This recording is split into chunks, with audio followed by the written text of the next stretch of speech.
All right, everybody, continuing with Grave Encounters 2 from 2012, directed by John Poliquin, I think that's right, and starring Richard Harmon as the main character Alex, and Sean Rogerson reappearing as like caveman Lance Preston. Man, this movie was a lot worse than I remembered it being. Like, a lot worse. So I don't have much good to say about it. So this is going to be shorter. I say this with every movie that's not that good, and then it turns out being just as long, if not longer than usual. So let's just dive into it. So we open with like interviews and reviews on the internet about people like reviewing and talking about the first Grave Encounters, and yeah, it's fun little poking at itself, saying a lot of interviews and reviews are saying the movie sucked, and then others saying that it's real, and others saying that it's fake, and some people saying it was scary and everything. Just like general reviews and consensus on the movie, on the first film. So Alex is the main character here, and he's a student filmmaker, and he wants to be like the next great like Wes Craven or like Carpenter of the generation. And he's just a dick, man. He's just like he's a douchebag, this character. Like, I cannot relate to him at all. Like, the first film, like I said in the review for that film, just every character I love in that movie. Like, every character is memorable in some way, especially Lance Preston is phenomenal in that movie. This guy is just a douche. Like, he's really just an unlikable main character. So that immediately takes the film down for me, like, off the bat. And we have Alex's girlfriend, or the girl that he's trying to get with, Jennifer. She is gorgeous. She's an adorable woman. So that's like one positive I could say about this. And it's on Halloween, and they're having like a Halloween party that they go to, and we have the such overused gag that's used in so many movies, where the guy, his friend is saying to wear a dress or whatever and dress up like a woman for Halloween, and he says, no, absolutely not, I'm not doing that, and then cuts to the next scene and he's doing it. Like, we see this in so many movies. It's so overused, so overdone. It's got to be retired from film, like, at this point. And at this Halloween party, Alex is talking about, like, where's all the Wes Cravens and John Carpenters of this generation, and, like, where's all the good directors, and, like, talking about, like, everything's CGI nowadays, and they have to go back to practical effects and makeup and stuff, which I agree with him there. I mean, there's so much CGI today, and I would love for a lot more horror movies to go back to practical effects and everything, like the Hatchet series, a more recent one that did so well with practical effects and everything, and there's others too. Terrifier comes to mind, and I mean, there's a lot still that use practical effects, but CGI is so overused in horror nowadays, and in film in general. I mean, I'm not a big fan of like all the superhero Marvel movies and stuff. Never been a fan of those, but all CGI for the most part. So, I mean, he has some points there, but he still comes across as a pretentious douchebag. And I even wrote here again, Alex is a douche. He really is. I cannot stand his character in this movie. And so he sent an email, and he's like a YouTube movie reviewer. And he gets sent an email from somebody just named Death Awaits, which, as you recall from the first movie, was written on the front door of the asylum that they went into before they got trapped inside. And he gets sent a video of Lance in the mental asylum that's not from the first film. So it's like new footage that he doesn't know how it was filmed or sent to him or anything. So he talks about being the greatest upcoming filmmaker in horror. Yeah, we get this scene of him, like, of his, like, movie he's working on. And he talks so much about being this great horror filmmaker, and, like, earlier saying, like, where's the new Wes Cravens and Carpenters and stuff. And not him, apparently, because this movie he's working on, man, is just such bad acting and bad dialogue and everything. I mean, he uses practical effects with the little decapitation scene, so that's a plus, I guess. But the up and coming, like, amazing horror director he thinks he is, you should try something else, Alex. It's not working for you. It's cool to see the tourist trap poster in Alex's room, but it kind of just annoyed me and made me wish I was watching that film instead of this one, which I just reviewed and rewatched like a week ago. Even though I just rewatched it, I can watch Tourist Trap whenever, so it still made me wish that I was just watching that better movie instead of this one. We got a cool scene at Lance's mother's house. Because Alex is now convinced that the first movie, Grave Encounters, was real, that it's not just a film, that everything really happened, and that all the actors and actresses have never done anything since, and that they're missing. And so he sets up an interview with Lance's mother. He calls and sets up an interview with Lance, who she says will be at the house. So they drive to Lance's mother's house, and she's a poor old woman, man. She has dementia and everything, and she's sitting there, offers him tea and coffee and stuff like that, and says that he's working on a new TV show. Lance is working on a new TV show, and that if you want, you can wait up in his room. He's so happy when guests come over and everything, and they go up to his room, and like, still like a kid's room, and like nobody's lived there apparently for a long ass time. And then like the Spanish maid comes in and like yells at them and tells them all to get out, they're not supposed to be there, and basically chases them out of the house and says that the mother wasn't supposed to answer the phone, she has severe dementia, and she's going into like full care, round the clock care in January or something like that. It's a cool little scene. Like, it's better than most of the stuff in this movie, I'll say that right now. And then Alex gets an interview with Jerry, the producer of the first Grave Encounters, who's at the beginning of the film, saying that this is all real and it's just edited for time and everything like that. And he tries to get an interview with him, like at a music video that Jerry's producing, and he throws him out. And then he comes back to the car and says, like, I'll talk to you, but not on camera. So he sets up an interview with him the next day. And Alex has like a small like chest cam and stuff, so we can catch everything on tape. And Jerry, the producer, basically like admits to everything, like on camera. Like, he doesn't know he's being filmed, obviously, but he admits that it was all real and stuff, and that the company and stuff was going bankrupt and stuff. Like, he was almost bankrupt, and they decided to release the footage of the film to try to recoup their losses and everything. And it worked very well, actually, for them. And he even shows, I think, pretty sure those were the Vicious Brothers, the directors, that stupid name they use and stuff, when they show that they're just interns of Jerry's, the producer, and that he didn't have to pay them because they're not in a union, so he didn't have to pay them much at all and stuff, and they just pretended to be the directors for this movie, for the first movie. There's some cool little meta stuff going on, but nothing that great. We have this stupid camera distortion scene before that on Alex's computer when he's like making a review. I don't know what the hell that's about. It's just like the camera distorts and his face like elongates like the ghosts in the Asylum, like out of nowhere. Like, there's no explanation at all for that scene. Like, that was just stupid. And so they set out to drive to Canada to visit the mental asylum so they can get actual proof. Which, in my opinion, I mean, he had pretty damn good proof with the video with the producer admitting everything. He admitted right on camera that everything was real and that they released this movie to recoup their losses, and that he basically admitted everything right there. Like, they didn't really need much proof. But this guy, Alex, is this huge, up-and-coming, amazing filmmaker, and he's abandoned the horror movie he was working on that we saw some of, which, thank God, man, because that movie was not going to do well at all.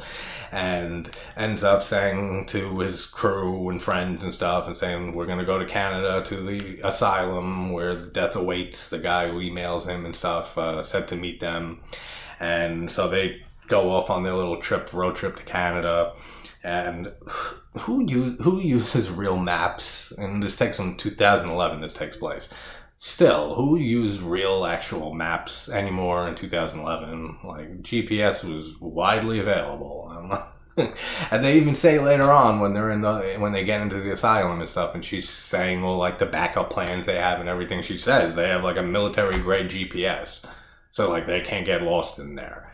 So it's like, why are you using like an actual map? Like, that's fucking weird. I don't know. I thought that was just a stupid little thing they had in there. And then we get another stupid comment from one of the friends saying, is it illegal to bring marijuana into Canada? Like, come on, dude. Like, get the fuck out of here.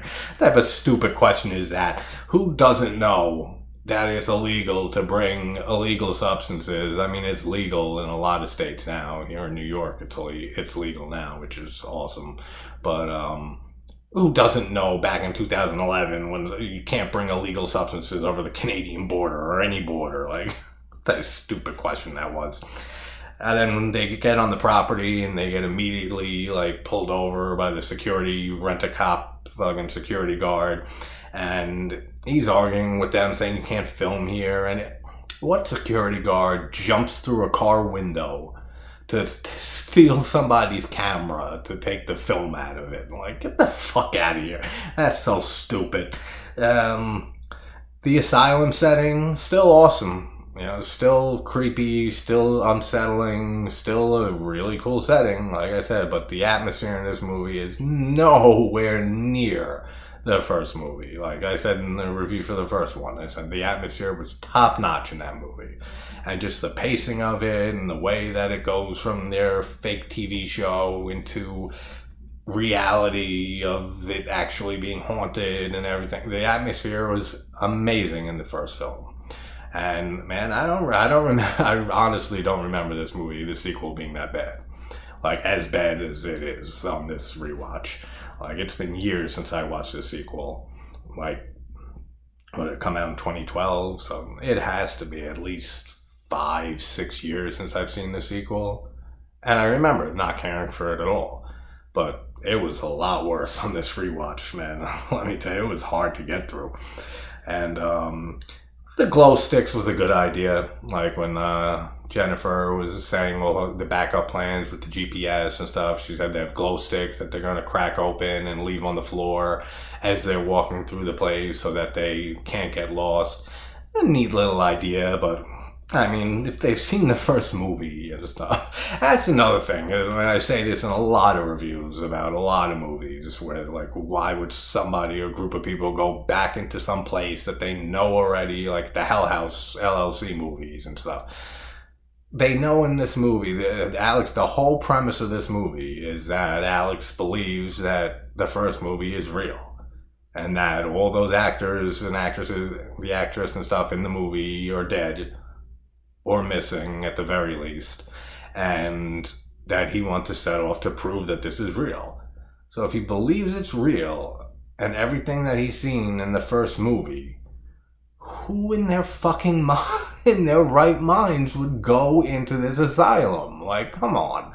Like, he knows what happened to them. He knows as soon as they went in, they ain't getting out. And he still goes in, like, with his friends and everything, and puts all their lives in jeopardy, and just get the fuck out of here. It's so stupid. I mean, it's a good premise, like, at the beginning, like, starting off the film with, like, you know, like, dissecting the first movie and, like, saying, oh, I believe it's real and stuff, and then figuring out if it's real and, like, the proof to it and everything. So it's been used before, this premise, many times, but, like, it's cool to start with. And then it just sinks, man. And it just like fucking, he sunk my battleship type of sinks. Like, terrible. Like I said, I don't have a lot of good to say about this. The Asian dude, when he gets thrown out the window from the first movie, the one that opens itself and stuff, he's in that room, and then he finally just, like, something just pushes him out the window, and he breaks the glass and falls 80 feet or whatever they said in the first movie to his death. And man, I was so glad to see this Asian dude die just for something to fucking happen. Like, as soon as they got into this asylum, there's just nothing going on. We get a cool little shot of this creepy ass doll in a rocking chair as they're going through the asylum. That's a creepy little shot. That was cool.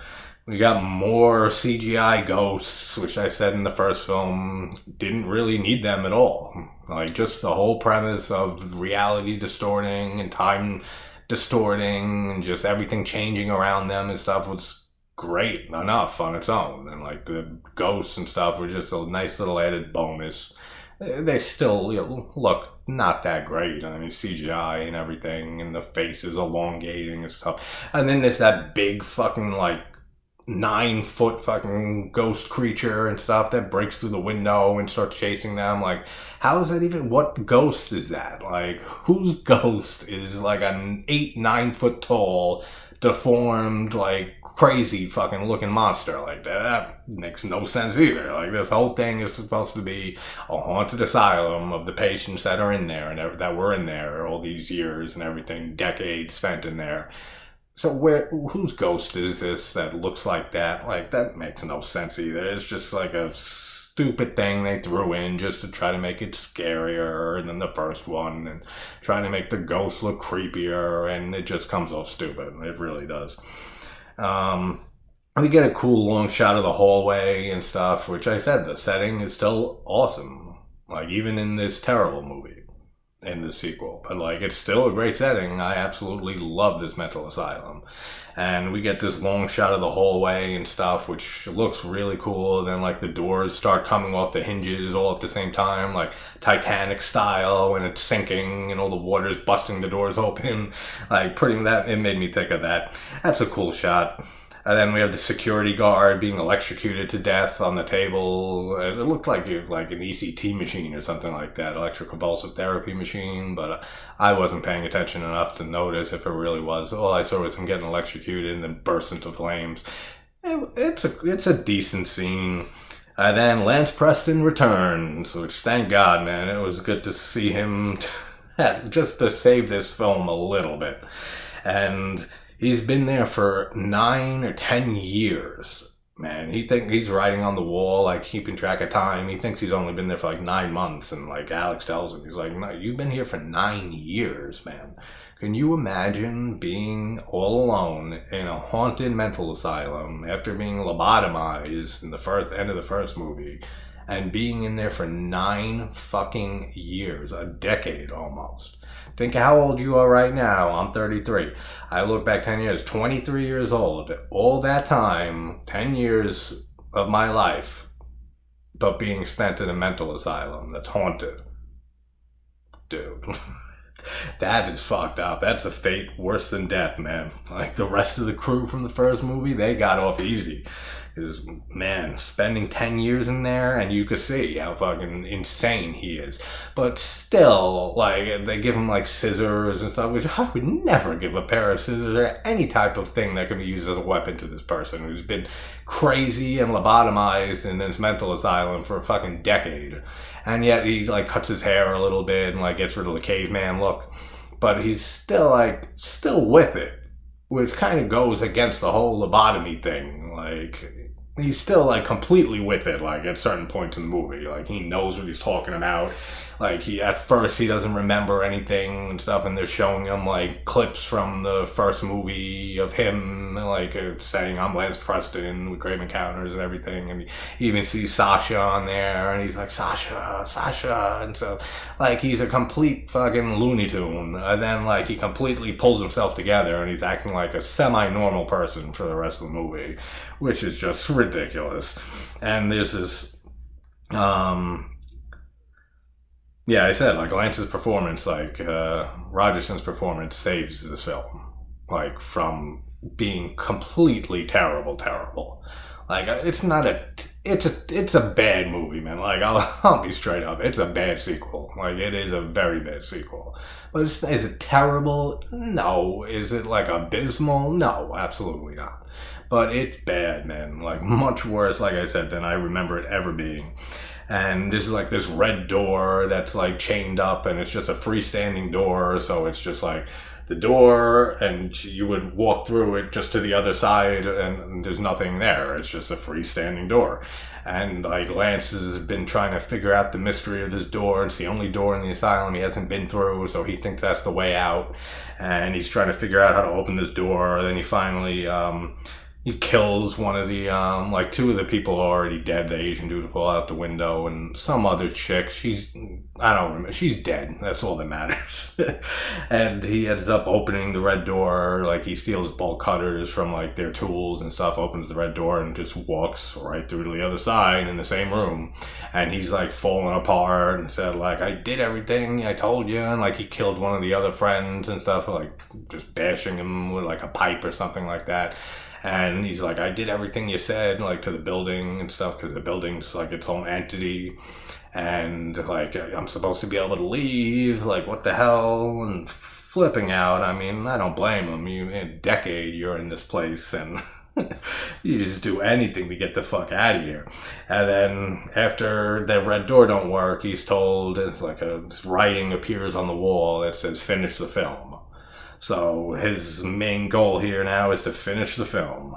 And you have a shot with like the cameras like floating around and levitating while like and they're filming and stuff, like while Alex and Lance are like fighting on the floor and stuff like that, because Lance is trying to kill them so he can be the one to get out. That's a cool shot. There's some cool shots there with the cameras moving around, and it explains how that scene's even being filmed, since the three of them aren't filming it. So at least it addresses the camera thing again, like how it's being filmed. It's these floating cameras that are recording this, which is ridiculous, but at least it addresses it. And I fell asleep for like 15 minutes or so, like 15-20 minutes, like near the end here. Like I didn't want to, I didn't want to fall asleep. I didn't want to miss a thing, but I miss you, babe. And I don't. Fucking Aerosmith.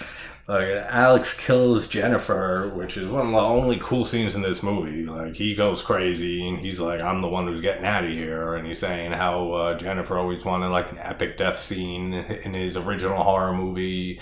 And man, he ends up brutally killing her, man. He ends up just smashing her face in with his camera like over and over again. And we get some good, it looked like practical, but who knows with these found footage. It's dark as shit. There's some CGI touch-ups and stuff, but looked really good actually. Like one of the only things in this movie that I really like saw and said, damn man, that's fucking brutal. It actually looks pretty good. But man, what a vicious scene, man. He just bashes her face in repeatedly until her face is like Gaspar Noé style, like fire extinguisher from Irreversible. Totally crazy. So he ends up saying to the building, to the asylum, that he will finish the film, and like this was his whole goal in the first place of, making his film and everything, and that he won't let the building down, the asylum down, and that he'll finish the film. And he goes through this red door and he gets out of the asylum. He appears in just like some desert or something, and then terrible CGI of the door just like crinkling and like falling apart and imploding in on itself. And Alex is walking down like a highway in LA. Somehow he's in Los Angeles, and he gets arrested by the cops. And not like arrested, I mean, because then in the next scene he's with the producer. So I mean, he probably just got taken in for questioning, or maybe he did get arrested and the producer bailed him out. Who cares at this point? Doesn't matter. And then we have just the last scene with the producer, Jerry, who produced the first film and apparently produced the second film. And it's just a little interview, a short interview at the end with the producer and Alex, who were sitting there. And Alex did put the film together and finish the film. And they basically do the opposite of what they said, the producer said in the first movie at the beginning, when he said it was all real and everything, and that this isn't doctored and stuff, and says, I'm going to go the other way with this and be totally honest and stuff. Like, this is just a movie. Like, everything you've seen is camera tricks and been doctored and everything. Like, none of this is real. It's just a movie. Then he's like, Alex, you have anything to add to this? And Alex just says, like, do not seek out this asylum. Like, it's not worth it. Don't go out there trying to figure out if any of this is real. It's not. And the movie fucking ends. Really just not a good sequel at all, man. And like I said, much worse than I remembered it being. But yeah, that was a hard watch to get through. Like I said, I fell asleep for like 15-20 minutes. I had to rewind it a little bit. But Grave Encounters 2. So continuing with found footage Friday night. think I'm going to do Butterfly Kisses after this, which is a great found footage film, a more recent one that is definitely lesser known and definitely deserves more recognition because it is a very interesting film. And I might do one more after that I'll keep a surprise if I can find it streaming anywhere. But all right, thanks guys for tuning in again, and I will see you in a little bit. Take care.